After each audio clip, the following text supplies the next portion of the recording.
Is that better? Somebody's eardrum just burst.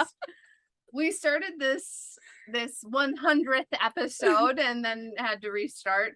And I was like, let's bring a little bit more energy because we were like, Mom, it's 100 episodes. Even though it is exciting. But it's so exciting. I just worked all day and Steph has a sinus infection. I mean, surprise. Why not? So we're rolling with the punches here, guys, but it is 100 episodes and we're together. You would know that if you watched the YouTubes.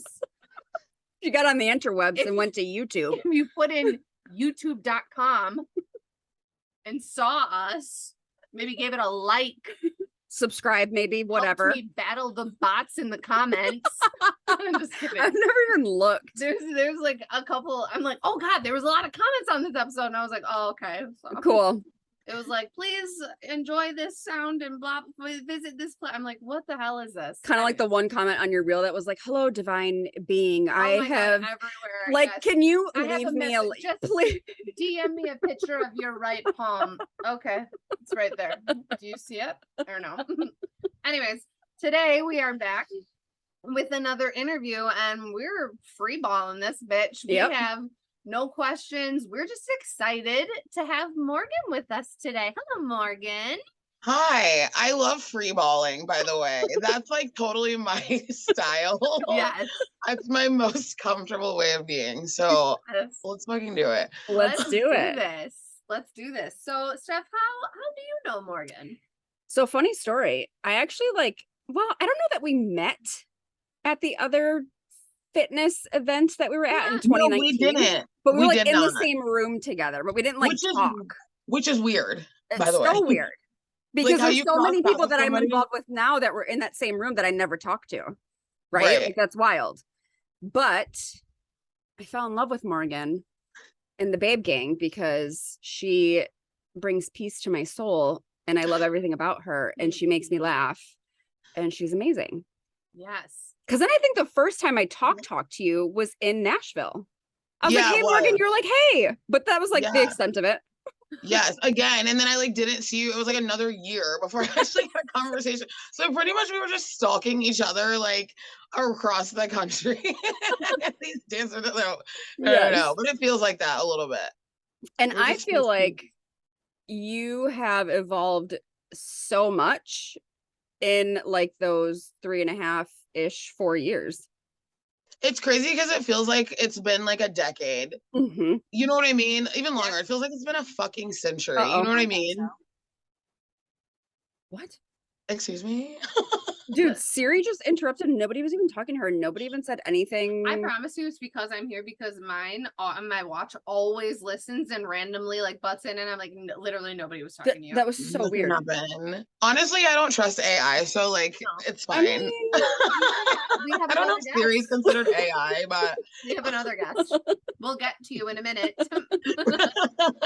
As you were saying, you feel like it's been a decade. Yeah, because it's just been madness, but it's been a lot of good shit too. So it's just I don't know, on the journey of life. And it's been cool to have you with me. Steph has been very instrumental as a friend, as a therapist, just as an energy. On the flip, where it's you bring the buckness to my life. You were the one that told me in moments where I needed to tell people to fuck off. And it made a huge difference. So I always am to you, Steph. I love you for that. And you bring me calm. Whenever I listen to rage music in my car, I'm like, I gotta tell Morgan I need this song in an Altfit experience immediately. It has to be done. You're the playlist curator of the Altfit experience. I love it. I love it. I love that. Let's talk a little bit about the Altfit experience.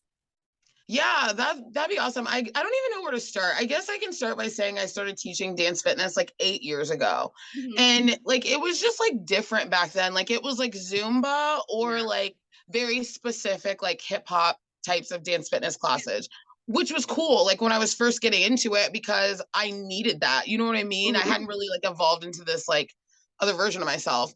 So I taught that style for a long time. And then I just went through like a bunch of bullshit where I was like, I literally do not want to fucking dance to Cardi B right now. Like that is doing nothing for me. Yes. And like it used to like feed my soul, like shake my ass all the time.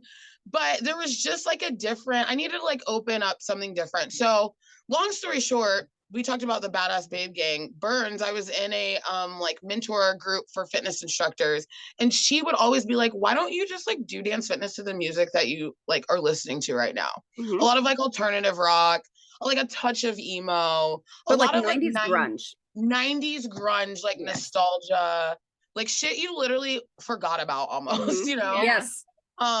I just was listening to that a lot because they're angry. There's a little angry white man moment in my class. And so I just like co-opt that to get my own rage out. But anyways, she was like, why don't you start doing this? And I got the opportunity to teach at an event. I was going through a really bad breakup at the time. I needed to like move on with my life. And so I just did it and it worked because my body just naturally moves that way. And what was really cool is when I would start to teach it at these events and like kind of sprinkle bits of it into my hip hop class, which I really wasn't supposed to be doing, I would find that other people's bodies move that way, or like other people like needed to get that feeling out. So I just kind of like ran with it, and it's been awesome ever since. It's literally one of my favorite things, not only because it seems very chill when you're doing it, like it's not like a HIIT workout, right? However, you will be sweating and you will be exhausted by the time you're done because it's still a workout and there's emotion involved. Like I remember in Nashville in 2021, the amount of people that were crying during the cool down, they were like, it was such an emotional release. And I was like, right, this bitch is crazy. I love it. It's my favorite. It's supposed to be like a mountain, you know what I mean? Yeah. And like I think that was also a part of why I started Altfit, because like my body also had stopped responding to that like high intensity full 60-minute type of vibe. Like I plateaued with my weight loss, and also like I just was not enjoying it anymore. So I also wanted to structure it differently, where it's like, yeah, you're gonna sweat, but also like we're just gonna like breathe too at the end. Like we're just gonna like take a second. You're also a certified yoga instructor, right? Yeah, but what's funny is I really, really, really had this like awakening where I was like, okay, I'm doing like these weird witchy woo-woo things. Like I should just go to yoga school. Like I'm a fitness instructor. And I went and I didn't even get yoga out of it. Like I was more for my personal development than it was for me to teach yoga. And I realized like I love to practice yoga. I love going to yoga classes, but like my energy is different than that my energy is not matched. I'm sorry, to be like zen and like holding a body part, you know what I mean, for that long. That's just not, I need to be taught to do that. Sure. So I got a lot of personal development out of yoga school. And then also like the way that, because I personal train too, the way that I teach lifting to my clients, it's a lot of yoga based. Like I think that weightlifting can be very zen and you use your breath. So I took a lot of like those principles and practices and like put it into weights, which has been awesome. It's just another, just a different way to train too. What's been your biggest accomplishment so far with Altfit? Okay, honestly, this fucking retreat that's coming up this summer, I swear to God. And the reason I say that's the biggest accomplishment is it is like a full manifestation and come to life. I seriously could cry talking about it right now. Like I could cry. Okay, do you want me to tell you guys? This is weird. This is fucking weird. Okay, so I was going through I was in a very abusive marriage that involved a lot of court cases and therapy and money, and I was broke, and like I'll speak, this is a trigger warning, but like I was very suicidal during that time. And a couple of friends in the dance fitness community were like, come to this masterclass in Nashville, and it was at Malele. Is it called Malele? Malele. Yes. Malele Academy, which is a beautiful space and an awesome place in Nashville. And this was in 2019. And I went and like I just saw everybody.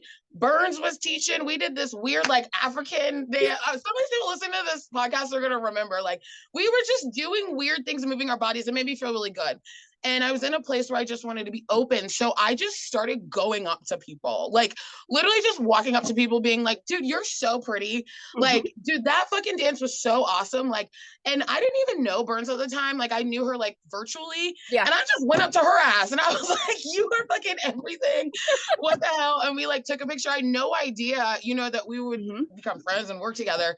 But I just remember being in that space and being like, I want to cultivate some positivity and I feel like I'll be back here. So it's really weird that now, what is it? That's 2023? 4 years later. I'm in fucking outer space. 4 years later. 4 years later. I'm going back to Malay for the third time, and I'm actually like teaching, and I'm a part of this cool event. But so is Britt, who was somebody that I went up to like a weirdo, like, you're so pretty, you're like get away from me, you know. And you're a part of it, and so it's just really, really cool. A lot of people who have helped me like along the way during that really traumatic part of my life, we get to do this like really big thing together. So that'd probably be the biggest thing. I think I would definitely say. That is so amazing. Isn't it wild? You can literally just make whatever the fuck you want up, by the way. Yeah. I just made that up. I made that up. There were like 200 women at this event. Yeah. And it's like me being like, I don't know, I feel like I'll be back here and maybe I would teach her someday. I just made that shit up. Yes. So that's probably the biggest accomplishment. That is lots of like fun sprinkles of things, but that's major. Do you have like a giant goal for yourself for Altfit, or like you in general that you're working towards now? I don't know. I'm like dabbling with all these different ideas. Like I'm in Detroit now. And so, like pot's legal here. And I know it's not for everybody, but it was something that worked for me, and works for me as an alternative to some other things that I could do to just like handle my life. Mm-hmm. And so I've had the opportunity to start teaching like a workshop with like a cannabis component and then teach the Altfit experience after. That's cool. It starts on May 7th. And I don't know, you know, how well it's going to be received and all of that stuff. I have positive, optimistic thoughts, but I'm like, I could branch out with that. You know what I mean? Yeah. I also have like a vision of one day, like owning a studio of my own, just like a cool small space to like create content and host classes, and like also like bring some other instructors like into like, I don't know. It's a gift that I think people have to be an instructor, to like help people move their body, just like other things. But it's like super underpaid unless you figure out how to do business for yourself. And also it's like people fucking gatekeep in this industry, and I'm just going to be honest, and it's so fucking whack. So it's like, I just want to have an opportunity like later down the line to like pull up some other people along the way who would be a good fit and could really like help, you know, kind of change people's lives too. Yeah, to mentor someone. And said, I do think that that is something that I have noticed, not that I am part of the dance fitness community, but like being on the outside, like watching it, it does seem very, like nobody's making space, and there's plenty of space for everyone, because everybody is bringing something different to the table. I mean, you could look at you could look at Burns, you could look at whoever else is out there, and you could say, well, it's all dance fitness, right? But everything is so different. Like the music that you're bringing, and then the structure that you have of this build and then release, like that's huge. And so many people need that, and so many people need the permission to be able to do that. And with people around modeling that and this open energy and just going up to people and trying to network and communicate, I think that's amazing. Thank you. And it's hard. It's hard as an adult. Like you don't get a lot of spaces like that as an adult. You're lucky, honestly, if you get them as a child. Like if you were like a blessed child, like a fortunate child to even have that. Some people don't get that their whole life. So it's like, just like, let's open up little portals where people can do that. Let's talk about, this is a touchy subject. How do you feel about social media? Oh yeah, that is a touchy subject. And we're saying unique New York. Okay. I have this weird, like, it's a love-hate because when I talk about that time period where I started like transition and create Altfit, I was extremely lonely. And like, I was in a place where like family wasn't speaking to me. My friends didn't really know what to do, but there's this whole community of women, or different pockets of communities of women that might be experiencing something similar. They might be older. They might have experienced something similar. They might have no idea what I'm talking about, but they just have like a different level of energy or compassion that they could give. Yeah. And it's really weird and almost creepy. And if I smoke too much like weed, I really think deeply about, okay, we're literally connecting, but we're connecting like this. Yeah. So it can be weird and negative, but it also can be positive. I think it can be very toxic. You can definitely get addicted to it. Yes. You also don't have to show every single motherfucking thing. Correct. It's different to be transparent and like overshare.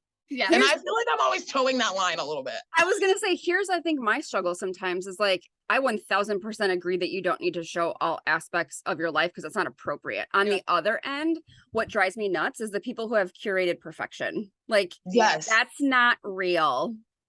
Yes, it's not real. And it's like gross because it's like, we all know that this is like made up. Yes. And we're just supposed to like it and comment on it and like take that as reality. And it's like, this is so fake. Oh my God. I have a hard time. Birkin that you have decided to like. My favorite is always the ones where it's like, spend a day getting ready with me. And it's like the camera's already set up and they're like waking up in bed and it's like you got up to put that there. Like, yeah, then you went back. Have your phone and be like, well, we're getting up now. Like, what are you doing? Also, if you do that, you're a fucking weirdo. If you fucking get up and set up a camera and then you go cuddle back up in your covers and you're like waiting for the timer, like, I'm sorry, like, whatever, you know what, people use that as a way to like advertise their business or whatever. And like, I get it, but like, seriously though, the bed though, you hit the nail. I think the ones that piss me off the most, and I was just showing Mari these the other day, is like, okay, I don't care about thirst traps, right? Like, I'll post thirst traps, it's fine, but like these dudes that are posting the most outrageously embarrassing thirst traps where they're like singing country music and like it's so embarrassing. It's one of these. It's so embarrassing and they're like going viral. I don't get it. And that is not sexy. That is little dick energy. Embarrassing. that is okay. That's little dicks are fine. Like, I won't discriminate. That is just like, that is low vibrational. And all these women are like, oh my goodness, blah, blah, blah. And I'm like, oh my God. So attractive. No. Like, buddy. No, you know what vibe that gives me? That gives me like Twilight. Like, back in high school, like, it was like cute to be into like that display of affection from a man. And like, we're grown. Yeah. You know what I mean? Yeah, wholeheartedly, yes. Well, and here I am trying to like think of new fucking reels to post all the time, new content. These motherfuckers are posting the same sound constantly, doing the same shit. And I'm like, and people are still watching? Yeah. How does that work? Or like the coaches, you know, the coaches, that's my least favorite is the fucking coaches. Like, I saw one the other day of this girl that's like, I make, what the fuck did she say? It was so ridiculous. She's like 40 grand a day or something like that. He like is in front of the Beverly Hills Hotel. I'm like, you are not on Bravo, ma'am. And also, what? Girl, what you doing at the Beverly Hills Hotel? Like, and what's upsetting is like, you're making 40 grand a day. Great. What are you doing for your community? What are you doing for different causes that you support? Like, what do you, like, that's so upsetting to me. In my mind, if I'm like, man, if I won the fucking lottery, which is never going to happen because I don't play. Same. But man, if I won, I'm freeing all the orcas. That's the first order of business. Every orca is being freed. And if they die free in the ocean. Like in the ocean. I love a cause. I'm like, what do you like? Nobody, like, you're just like, this is what I do. Like, it's so irritating to me. Like, and lying. And you're also, again, you made that up. Like, you did not make that selling fucking protein powder, like, whatever. And I'm not gonna sit here and knock like all the MLM, like, whatever, like, that is for some people. Some people make extra income, but I'm just saying, you're not making 40 grand a day or a week or whatever. I am gonna knock it. How fucking dare you prey on people who have no fucking idea that what you are saying is just straight trash. Yes, you're right about that. You're right about that. You're right. Preying on people who are like, man, I want to be seen, I want to be heard, and you're reaching out to these women, and I will say women who are secluded at home, usually stay-at-home moms, who are just searching for a community, trying, like, wanting to feel valid, wanting to feel like heard and seen, and you're like, if you sell this shake, you could lose so much weight and look just like me. No, I can't. First and foremost, we have different body types. Like, I would never look like that. So fuck you for even trying to say that. I mean, like, that's a great point. I do make 40 grand a day. Like, no, don't. I built my house from scratch. Wait, guys, she was walking outside the Beverly Hills Hotel, though. She was outside the Beverly Hills Hotel. She's rich, bitch. So that's a negative. Yeah. Yes. Yes. Yeah, we could go on. I take that all night. We could go home with that. But then the internet has brought me really great people. Yes, there's a positive. And then like my whole business, like when I was like, oh, I want to take Altfit and travel, I was just like hitting people up on Instagram that I knew had studios. And they're like, totally, you can come. And they knew that I was like legitimate. Like, I mean, they knew I was safe. You know what I'm saying? Like, and so it's been a great tool. I think that's what it should be looked at first and foremost, as a tool. Yes, 100%. It's not like your lifestyle. Yes. Like, I do like that it is free marketing for us, right? Like, we don't have to pay for a website if we don't want to. We can just be here and then put all this content out and reach a bunch of different people depending on what it is. But then it's like, I feel like we get caught in this, and I'm sure you do as well, this like back and forth of like, I'm not going to sell out myself just to be able to get these views or these things with this shit ass content that I don't necessarily believe in. Because like, we could post clickbait shit all the time. Being therapists, I could post, oh, if you have these symptoms, you might have this. Refuse. I refuse to fucking do that. But then it's like, you just see all of those sometimes, and you're like, come on, what the fuck? I know.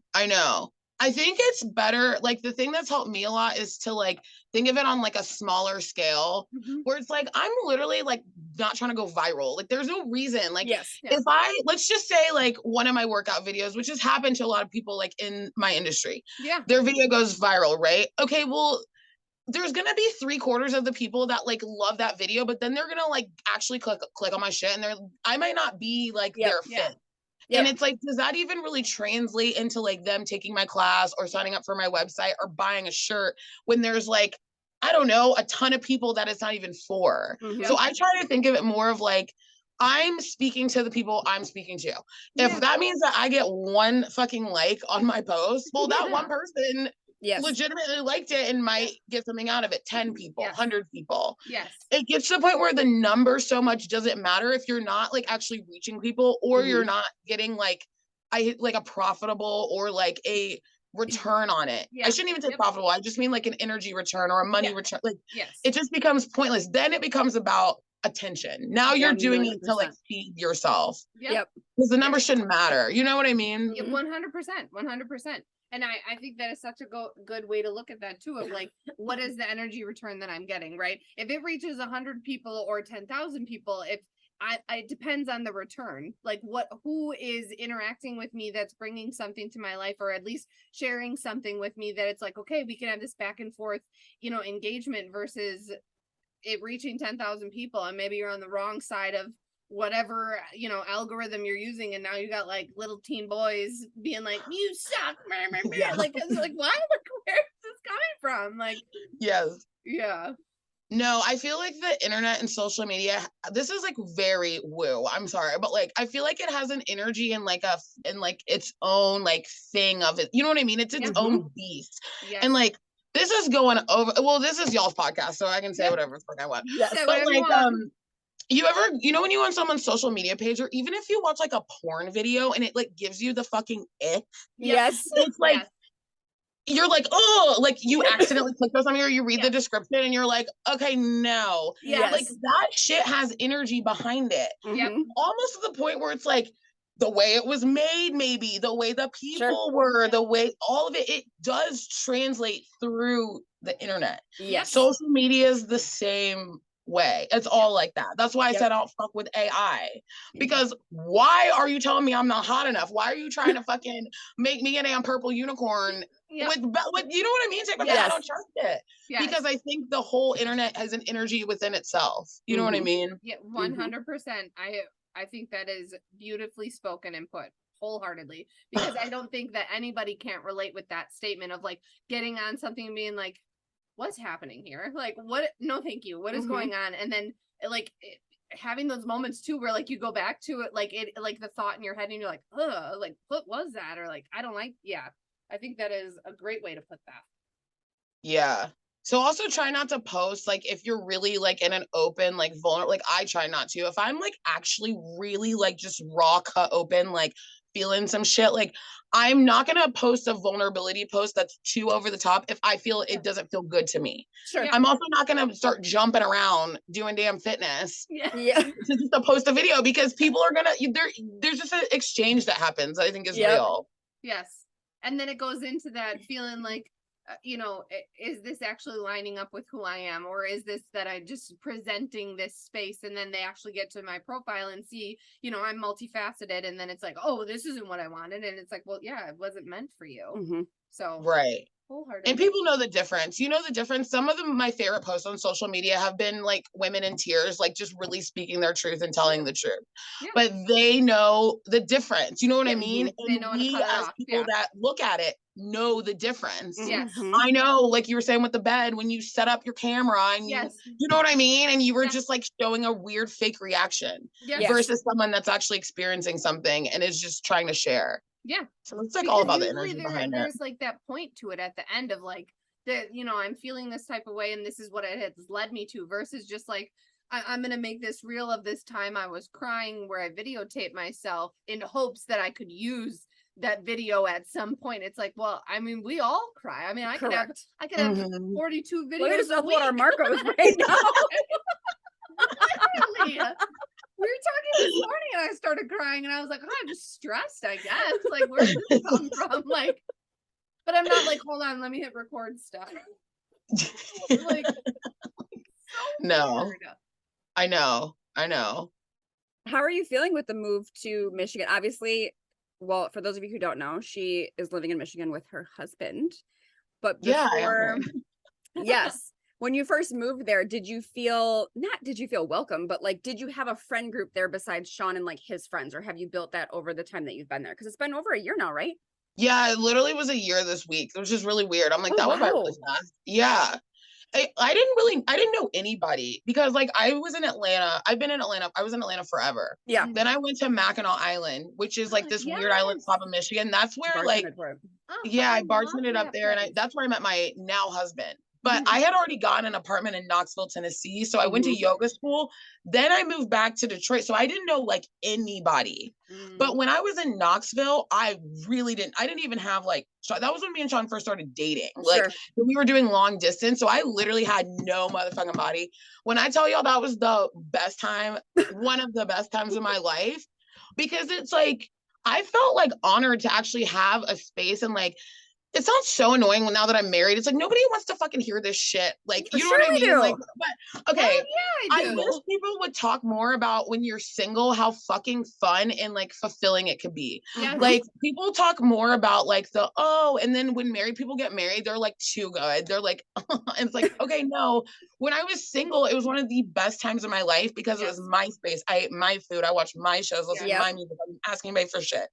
Then me being isolated in Knoxville, away from everybody and everything, gave me like mental clarity where I was like, oh, this is what I want to do with my life. Oh, this is why I responded this way, like not to be bothered. So that's like a weird like eat, pray, love advice. But if you're in a position where you can literally just pack up your shit and fucking go, whether it's like a permanent move, a temporary move, or like a long-term vacation, like a month. Yeah. That sounds crazy. And that you have to save money. You have to do all that stuff. Fucking do it. Fucking do it if you're in a position where you can do it. Because it was cool. And it also wiped the slate clean. Because when I came up to Michigan, it opened me up to like new energies, new people. It took a while to make friends, but I'm like finally starting to make friends. I got a sweet ass bartending gig up here too that I do, like, and I literally took it because I was like, I want extra money and I want to make friends. And so it's slowly coming along. But like no rush, you know what I mean? Like the right people will come when they come. But like that time when it was just like me, dude, that shit was fun. I would just like fucking like pick at my toes, gross, and watch Shark Tank.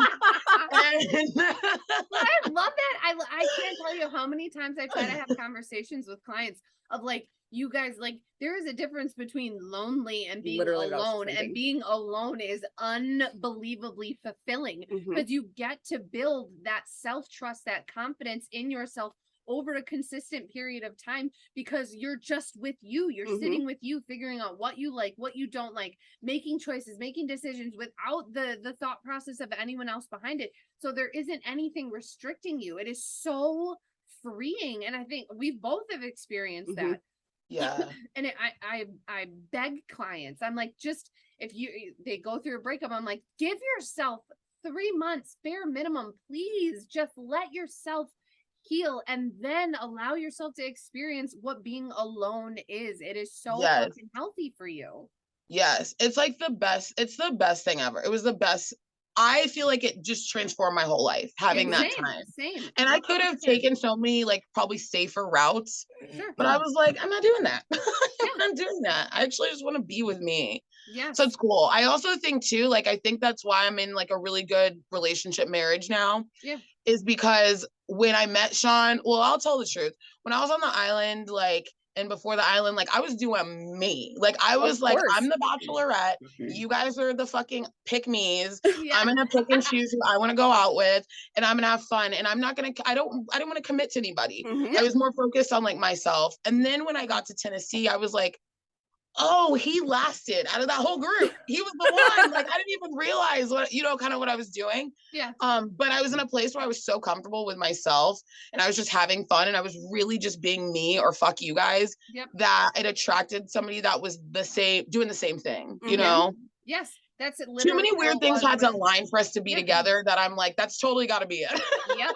Literally. That's how it is with my now partner. Of like, I think that I got out of the marriage that I was in, started dating, just doing me, having my era after having that single time and being alone and seeing what that looks like, and then going and dating, and then eventually like looking up and being like, oh, he is the one who I'm still going on dates with. Oh, okay. I feel like maybe this will work, maybe it won't. And 6 years later, would you cut people real quick? Would you be like, oh, you're out? Like, would you cut people off the roster quick? I used dating after marriage to learn how to identify red flags, to learn how to be vulnerable and communicate. So I would say that I cut people quick, but in the sense of like me being able to say like, okay, I'm being vulnerable with this person. If they're not respecting that or not giving it back to me, then there's no business for us to have here. Right. So like there was a couple of definite moments that Steph was here for, that she was like, bitch, if you don't just let it go. And I'd be like, but, and she was like, you're falling back into old patterns. And I'd be like, you're right. But he's kind of cute. And she's like, stop it. Like literally fucking stop. And I was like, you're right. I do need to stop.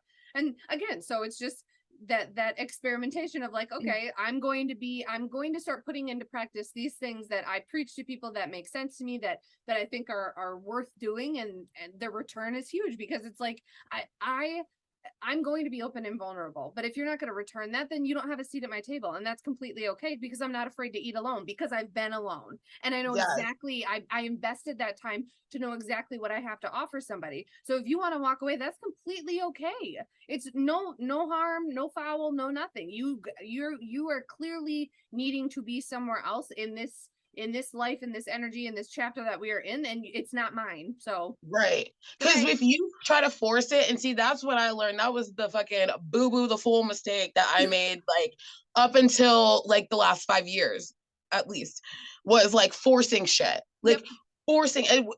When you force it, that's when all the tricks come out of the motherfucking bag. It's like, don't let it be what it's gonna be. Like, but yeah, that's another fun part of being single too, is that you're not like tethered. So you can't be like, oh dude, this isn't for me, bye. Like, no harm, no foul, but like, see ya. 100%. I can't relate to any of this. What? I know. Here's the thing, like, I never even dated. So I had a serious high school boyfriend for a year, and then I did what I did in college. No boyfriends, whatever.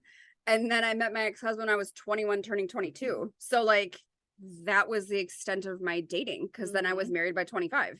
Now I think that I like to be alone too much, where I'm like, you're not gonna come in my space. I don't want any of that. And also the thought of starting over and explaining my entire life to somebody kind of makes me want to throw up a little bit. I think you're in the era right now of loving being alone. And I honestly don't think that you like being alone too much. I think it's beyond healthy. I think that you have, these past years since the divorce, have really blossomed into like your true authentic self, and I don't think that that's a bad thing. I think finding peace within yourself and saying like that to me is way more important, and I'm not gonna fucking bargain it, then far be it for me to be like, oh, you need to be with someone. Like, what the fuck? What the fuck kind of governmental brainwash bullshit is that? Of like, you gotta go to college, you gotta go to, you know, get a career, you need your degree, you gotta get married, and then you gotta have your kids. We all were sold that fucking dream, and look at us. Yes. Fucking look at us. Yes. I woke up one day and was like, what the fuck am I doing? Same. I'm so unhappy. Like, same. Yeah. Also, Steph, like I think too is that it's like one of those things where it's like, I feel like you're gonna meet your person like doing something that's so you. I don't even know what that means right now, but you know what I mean? Where you're just gonna be literally out doing something that is so specifically you. Yeah. And that's the other thing too. It's like, don't seek people. Just like go do shit. Just go do shit. Literally, you know? Literally, I met my partner at my nephew's first birthday party. I was like, who's that? What friend is that? I've never met him. And they were like, oh, he just came back from Arizona. And I was like, let me go insert myself into this conversation. And I did. I sure did. I was just like, excuse me. And then I was like talking to my brother-in-law, and 2 weeks later, you were just there. You literally were just there. Yep. You're just there. Hungover. Are we all like divorcees? Yeah, all three of us. Are we? Okay. My divorce anniversary is on Sunday. Yes. It'll be 4 years. That's wild to me. Oh, no, I'm just kidding. No, but what's wild, like I was telling somebody else this, and I know that this is not the case for everybody, but like the relationship that I have with my ex-husband now is better than the entirety of our relationship. And I can say that with confidence. Yeah. And did it take us a while to get there? Yes. Would we still have this relationship if we didn't have a child? Probably not. Well, maybe because we have dogs, but like it wouldn't be the way it is now because we have to communicate and we have to communicate appropriately because I refuse to have it any other way when I have a child involved. And when I work with families and stuff, and when I did work with kids, even before I had Bug, it would infuriate me when people were divorced and use their kids as pawns. I'm like, you have no idea what you're doing to your kids right now. Like, how do you not see the damage that you're causing? And then once I had Bug, I was very like more assertive and blunt than I think I was probably before when I was like a newer baby therapist. But yeah, I also have convinced myself that like I love being alone so much because like you were saying, so now I share an apartment with my 9-year-old. So when I have to clean the house, I'm cleaning up after me and a 9-year-old, not another grown adult. So if there's a mess, I made this mess. I'm okay with cleaning it, right? Like it doesn't piss me off because I'm not having to pick up after somebody or things like that. And if I come home after a day of talking to people all day, I don't have to worry about somebody being upset that I don't want to talk to them. It's not a personal attack on that person. I don't have it in me to have another conversation. And that sucks for a partner. I get it. I can't imagine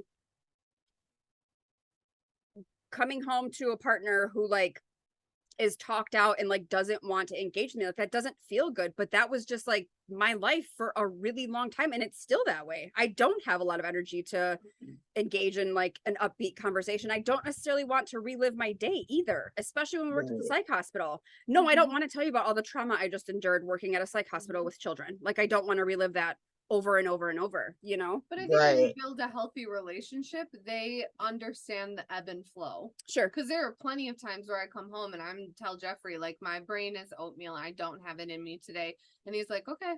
And it just, we have our own space. I read or he watches TV or like, so like if I go in the room, he'll ask if like he can come in and watch TV in the room and like just to have like the closeness in space. Sure. But he'll just let me be. But I think that's where you get to that point when you've like, when you're dating and you've had that time with yourself and being alone and you're not afraid to be vulnerable and open, because it's like, if this person isn't going to reciprocate it, then that's completely okay. You can go, like you can leave. Like, I love being alone. Yes. That's a thing that I think, again, like people that are married or like in long-term relationships don't talk about enough though, is that adjustment.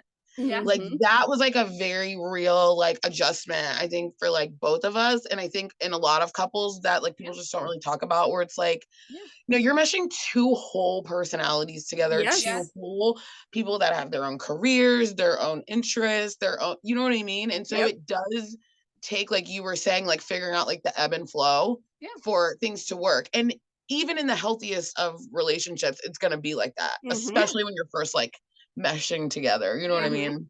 100%. Yeah. Especially when you're like fiercely independent too, like we are. It's like, yes.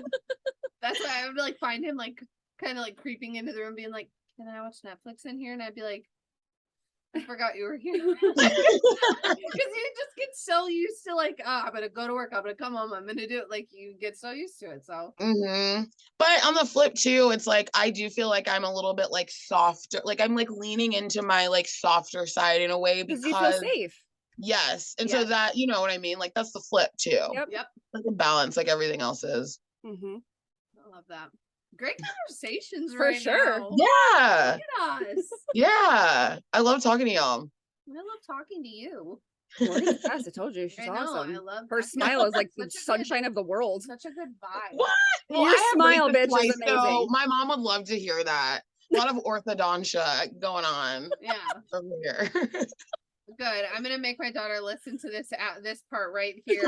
Where she's like, you made me get braces, and I'm gonna be like, Mom, she was grateful for it. Bitch, have I never had braces as a kid? Ooh wee. That's what I'm saying. Oh wee. The grill would be jacked. Mine too. Oh, yes. Bad.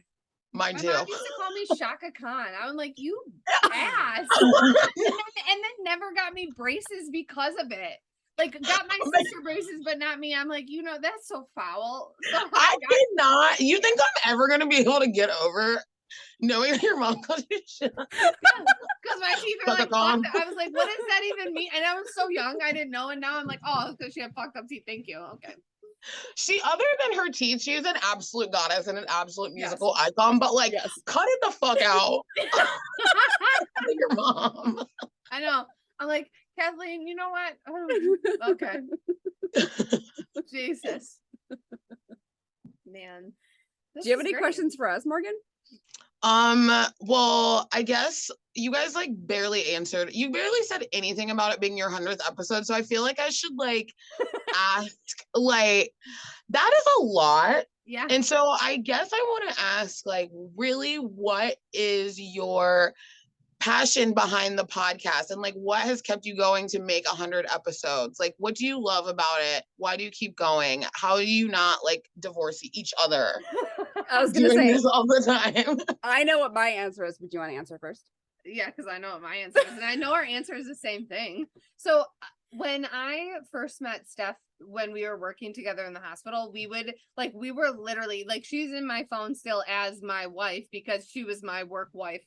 Like we would spend like every day, almost, I felt like every waking minute together of being like, I'm on my way to work. Are you? And you're like, yep, I'm on my way. Come to my office. Yeah, come to my office. Oh, can you punch me in? I'll be right there. Yes, okay. Like we were always together. And then the transition, there's been multiple transitions that have happened in there, and each time it cuts away a bit at our time to spend together and like the time that we have together, and that shit's disheartening. So I think when we thought about doing a podcast, first and foremost, I was like, we love what we do.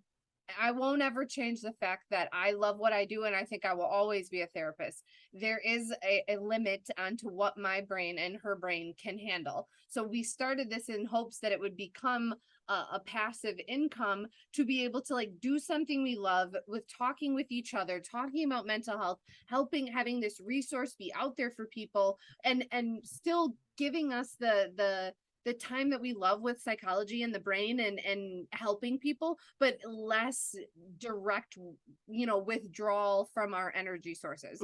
So that's why we were like, okay, let's think about it. I think it's morphed into us being able to have this time together and keep it sacred, because we don't get a lot of time. Like shit just keeps getting busier. Like Sophia's in soccer, and it's just, I feel like I'm constantly at a practice, or I'm running her someplace or doing something, or if the summer comes and we're like, we both love to be outside and we both love to like be doing things. I'm camping, she's tanning. Like we're so busy that I think we use it as a sacred space to be like, bitch, let's have some time. That's literally my number one reason to keep going, is like, that's my time with her. Like literally our offices are right next to each other. And if we get like 15 minutes of time together, it's like, we're ecstatic because we're both so busy. And it's just not feasible. So I would say that the time together is what keeps me going. And I do genuinely enjoy recording the podcast. Yeah. I think it's amazing when we hear people's stories and feedback from the episodes and people can tell us like what they've taken away from it. Like that's really cool. It's no different than like a client sharing their wins, you know? And I think things change, right? Like it's been 2 years that we've had the podcast now. 2 years. Like that's wild to me. That is very wild to me that it's been 2 years. Like saying that out loud was, like I knew that, but like saying it out loud is like holy fuck, it's like 2 years. Jesus. That's wild. And I think it's also just cool to say like we have a podcast. Yeah, I do love that. Yeah. Being like, holy fuck, we did it. We're doing it. We're really doing it, which is I love that. It comes across like so real, and it's really cool because you guys do the same thing. That's awesome. And then you guys are actually real life friends. That's awesome. Yes. It's just like, it's such a cool, I just love it. I love what you guys do. And I think it's super important too, because a lot of people who need access to the like knowledge and like conversations that therapists can have, some people can't afford it. Correct. So they use podcasts instead. I know I used to do that. Yeah. So I just think it's fucking awesome. Thank you. Yeah, dude. I love this. That's weird to like sit back and think about. Reflect. Again, like it's not like I haven't reflected on it before, but today just feels different. I don't know. That's literally 2 years. It's the day. Well, I don't know if it's the day, but it's like the day. It's crazy. The 100th day. Yeah, the 100th episode. And your logo's awesome. Who created your logo? Me, but I think you did through Canva. So like, I make it myself. Like, but I was like, we should do a typewriter. Yeah, because like we're rewriting a story, and I've thought of several different like photo shoots we could do, to incorporate that kind of stuff. We just again don't have the time to even book taking pictures, to be quite honest. Dude, how fun. I would come up just to like style you guys and like set the vibe. Like choose the music, find the camera. Like I'll just like coordinate. Guys, you just show up. Yeah, done. I feel like that would be the most relaxed I would ever be in like a photo shoot. I feel like that would be amazing. I would love it. In my mind, like watching so much like MTV and like making them like all that shit, like making them all that shit. Like in my mind, I'm like, oh, I could be an artist management. Like I could absolutely photo shoots. Absolutely.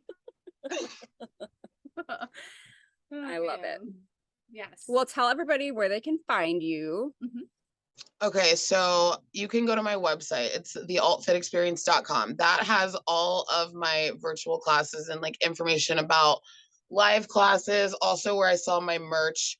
The classes on the website, it's $1 just because like I'm not in the mood to care about what I'm making off of the website, and I just want to offer stretches and dances and things for people who need them. So you can go to my website, you can sign up for $1. You can find me on Instagram at the Altfit Experience, and I also have a podcast. It's just me. I don't have like a cool like partner. It doesn't matter. I love your podcast.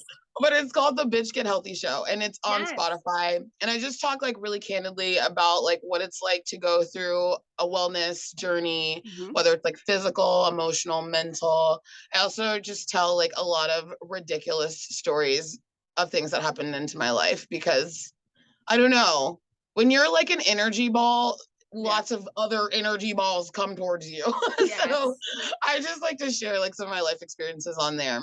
I think that's what's also cool about having a podcast, though, is like people can get to know you without you having to put forth all of the energy in like a reciprocal conversation, right? Like people get to learn about you, and like our therapy clients don't get to learn a lot of this stuff because that's not appropriate. So if they want to learn about us, they can listen to the podcast, because that's not in the therapeutic relationship. So there's no like, you know. It is cool. And like we were saying before, like that's probably the space where I feel like I can speak in my most authentic voice. When I'm teaching, I'm teaching. Like the class and the clients come first. When I'm coaching, same thing. Social media, we just talked about that. But like the podcast, it's like, well, turn it off, bitch. You don't want to hear my damn voice. You don't like what I'm talking about? Okay, turn it off. Next. Go to the next one, Skip. So I like that too. And you like, I like that for you guys too. It's like, move on. Yes, exactly. Yes. I love talking to you guys though. This has been so great. Fun. Yes. Thank you for being our 100th. Of course. I'm honored. I feel like I need like can I get a chair? Yes. We have to get you a crown. We do. Love you guys. Love you. Love you. You can find us at Rewriting Her Story Podcast on Instagram. You can email us Any questions, concerns, comments that you have at rewritingherstory@gmail.com. Go to the fucking YouTube at Rewriting Her Story Podcast. You can find Steph at The Spooky Therapist, and you can find me at BEAXO_11. Until next time, bye.